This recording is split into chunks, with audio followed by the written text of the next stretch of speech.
Friends, सुमाटाक art and education में आपका स्वागत है। आज हम अपने इस वीडियो में देखेंगे अर्थशास्त्र एवं भारतीय अर्थव्यवस्था, इकोनॉमिक्स एंड इंडियन इकोनॉमी। अर्थशास्त्र देख लेते हैं। अर्थशास्त्र वस्तुओं एवं सेवाओं के उत्पादन, उपभोग तथा वितरण जैसी गतिविधियों का अध्ययन करने वाला विषय है। सीमित साधनों से अधिकतम कल्याण प्राप्ति की युक्ति का अध्ययन इस विषय की प्रमुख विषय वस्तु है।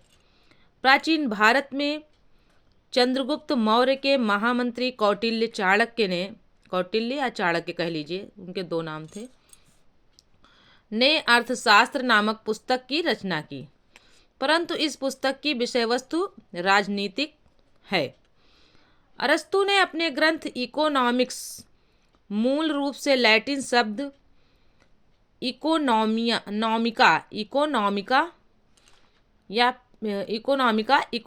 में अर्थशास्त्र को गृह प्रबंधन, हाउस मैनेजमेंट से जोड़कर परिभाषित किया। एडम स्मिथ को अर्थशास्त्र का जनक कहा जाता है। किसको अर्थशास्त्र का जनक कहा जाता है? एडम स्मिथ को अर्थशास्त्र का जनक कहा जाता है। एडम स्मिथ ही आर्थिक विचारों को क्रमबद्ध रूप से प्रस्तुत करने वाले प्रथम व्यक्ति थे। यानी कि जो एडम स्मिथ थे वो फादर ऑफ इकोनॉमिक्स थे, अर्थशास्त्र के जनक माने जाते हैं। और ये प्रथम व्यक्ति थे जिन्होंने आर्थिक विचारों को क्रमबद्ध रूप में प्रस्तुत किया। एडम स्मिथ ने अपनी पुस्तक an inquiry into the nature and causes of the wealth of nations 1776 ईस्वी में अर्थशास्त्र को परिभाषित करते हुए इसे धन का विज्ञान कहा। अब पूछा जाता है धन का विज्ञान जो है, अर्थशास्त्र को धन का विज्ञान किसने कहा है? तो वो कहा है एडम स्मिथ ने। एडम स्मिथ के अनुसार राष्ट्रों के धन के स्वरूप तथा कारणों की जांच करना ही अर्थशास्त्र है। अब आइए अर्थशास्त्र की कुछ परिभाषाएं कितने भागों में बटी हैं वो देख लेते हैं। अर्थशास्त्र की परिभाषाएं के 3 भाग हैं।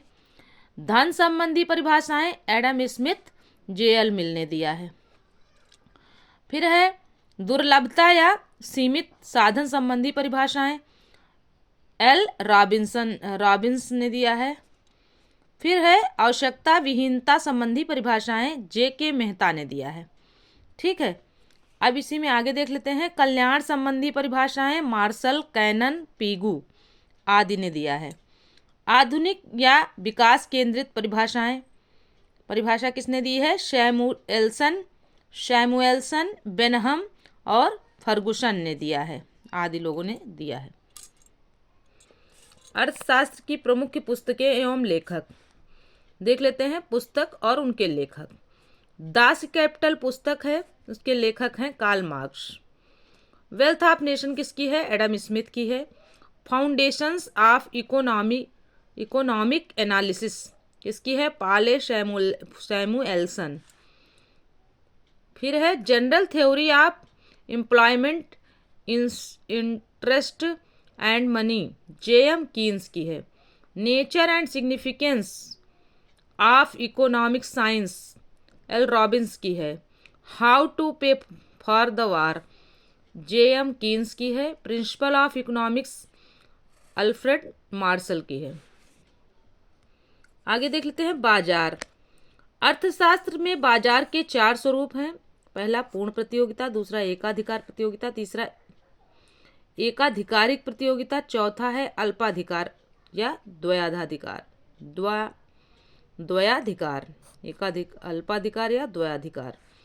फिर से देख लेते हैं। पहला पूर्ण प्रतियोगिता, परफेक्ट कंपटीशन।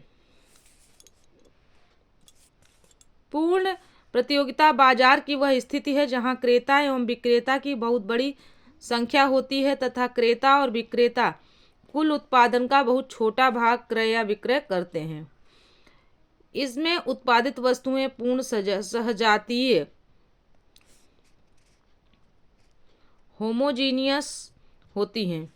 बाजार में एक समान वस्तु का एक ही मूल्य प्रचलित होता है। एकाधिकार देख लेते हैं, मोनोपोली। एकाधिकार बाजार की वह स्थिति है जिसमें वस्तु का केवल एक विक्रेता तथा अनेक क्रेता होते हैं। बाजार में वस्तु की कोई भी स्थानापन्न वस्तु नहीं मिलती।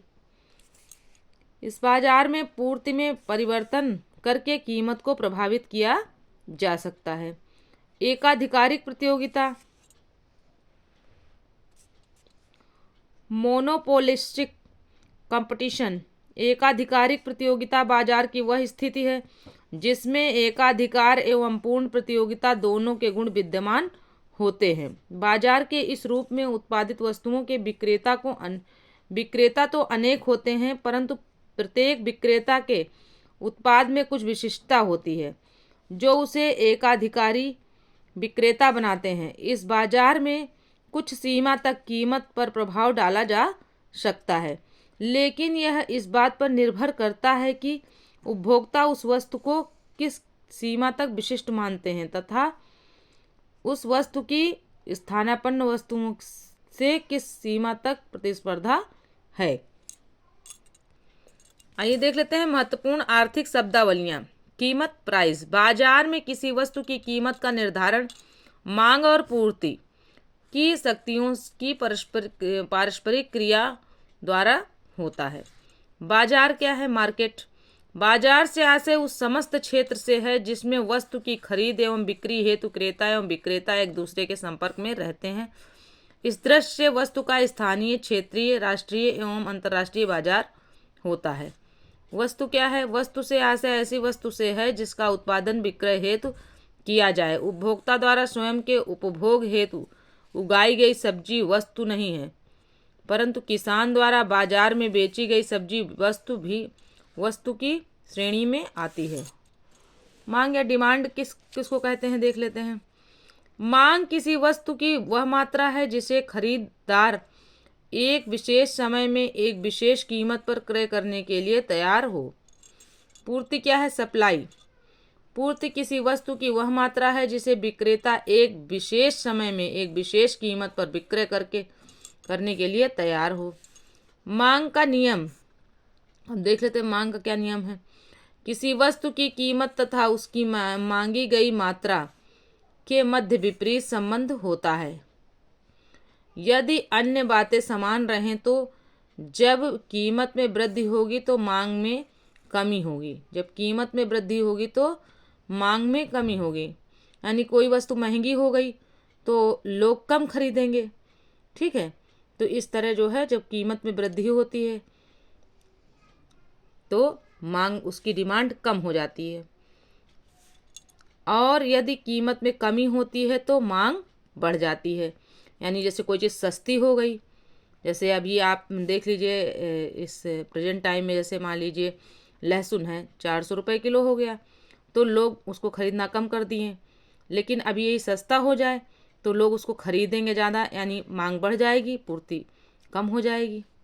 ठीक है, तो मांग और पूर्ति में ये होता है कि जब वृद्धि होती है, क्या हुआ फिर से देख लीजिए, जब कीमत में वृद्धि होगी यानी जब उसकी प्राइस बढ़ जाएगी तो मांग कम हो जाएगी, और जब प्राइस कम हो जाएगी तो उसकी जो है मात्रा, मतलब लेने जो लोग लेते हैं वो ज़्यादा लेंगे। ठीक है, कीमत में कमी होगी तो मांग में वृद्धि हो जाएगी। अब देख लेते हैं गिफिन वस्तुएं।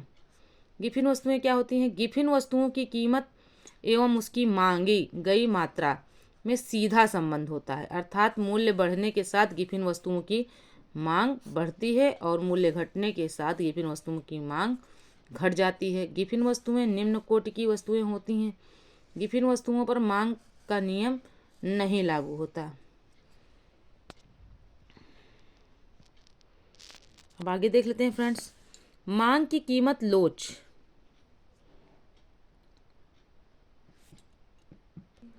The price elasticity of demand. कीमत में परिवर्तन के परिणाम स्वरूप वस्तु की मांगी गई मात्रा में परिवर्तन मांग की कीमत लोच कहलाती है।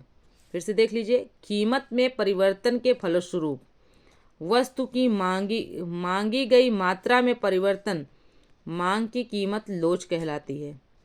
मांग की लोच बराबर फार्मूला है, देख लीजिए। मांग की लोच बराबर होता है मांग में अनुपातिक परिवर्तन बटे मूल्य में अनुपातिक परिवर्तन। ठीक है, मांग की लोच क्या होती है? मांग की लोच बराबर होता है मांग में अनुपातिक परिवर्तन बटे मूल्य में अनुपातिक परिवर्तन। आगे देख लेते हैं। आरामदायक वस्तुओं की मांग लोचदार और विलासिता वाली वस्तुओं की मांग अत्यधिक लोचदार होती है, जबकि आवश्यक वस्तुओं की मांग बेलोचदार होती है। किसी वस्तु के वैकल्पिक प्रयोग की स्थिति में मांग लोचदार होती है।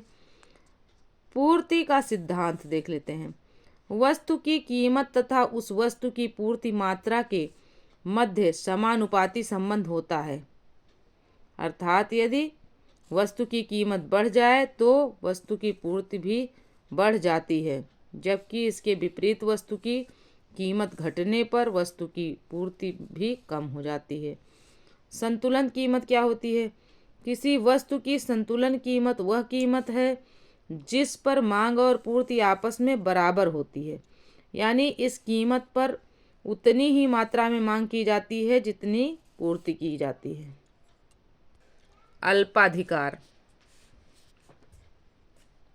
ओलिगोपॉली। अल्पाधिकार एकाधिकार और एकाधिकारिक प्रतियोगिता के मध्य की स्थिति है। बाजार की इस स्थिति में कुछ गिने चुने विक्रेता ही होते हैं तथा वे आपस में प्रतिस्पर्धा भी करते हैं। यदि विक्रेताओं की संख्या केवल 2 हो तो इसे द्वाधिकार कहते हैं। एक बार फिर से देख लेते हैं फ्रेंड्स। अल्पाधिकार एकाधिकार और एकाधिकारी प्रतियोगिता के मध्य की स्थिति है। बाजार की इस स्थिति के में कुछ गिने चुने विक्रेता ही होते हैं तथा वे आपस में प्रतिस्पर्धा भी करते हैं। यदि विक्रेताओं की संख्या केवल 2 हो तो इसे द्वाधिकार या डुओपॉली कहते हैं। तो फ्रेंड्स, यह वीडियो यहीं तक था। वीडियो छोड़ने से पहले जो है आइए एक बॉक्स देख लेते हैं। यहाँ पर एक क्वेश्चन है, अर्थशास्त्र का जनक किसे कहा जाता है?